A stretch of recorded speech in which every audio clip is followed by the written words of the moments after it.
క్రీస్తు దేవుడు, దేవుని కుమారుడు. అంటే దేవుడైతే దేవుడు ఎవరికి కొడుకు కాకూడదా ఏంటి? అందుకే దేవుళ్ళలో వ్యత్యాసం చెప్పాడు. ఏంటి? తండ్రి అయిన దేవుడు అన్నాడు, కుమారుడైన దేవుడు, పరిశుద్ధాత్మ దేవుడు. దేవుళ్ళే అందరూ దైవములే. మరి దైవం లేనప్పుడు ఎవరు ఏ దైవం? తండ్రి అయిన దేవుడు ఒక్కడే. బైబిల్ అది కూడా చెప్పింది, అందరికీ తండ్రి అయిన దేవుడు ఒక్కడే. అంటే తండ్రిగా ఉన్న దేవుడు ఒక్కడు, కుమారుడైన దేవుడు ఆయన ఒక్కడే.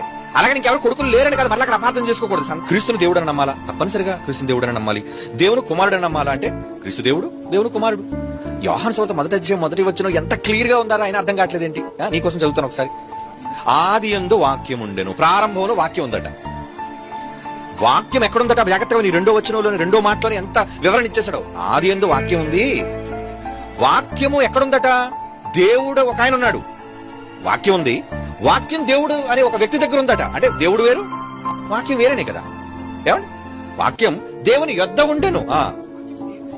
ఆ వాక్యం దేవుని యొద్ద ఉండి, అది మళ్ళీ ఎవరో అని మీరు అనుకోకండి, ఆ వాక్యం కూడా దేవుడుగానే ఉందట. దేవుడై ఉండెను అంటున్నాడు. చూడండి, అయిపోయింది. మూడు పదాలలో ఎంత చక్కటి వివరణ ఇచ్చేశాడు ఆయన.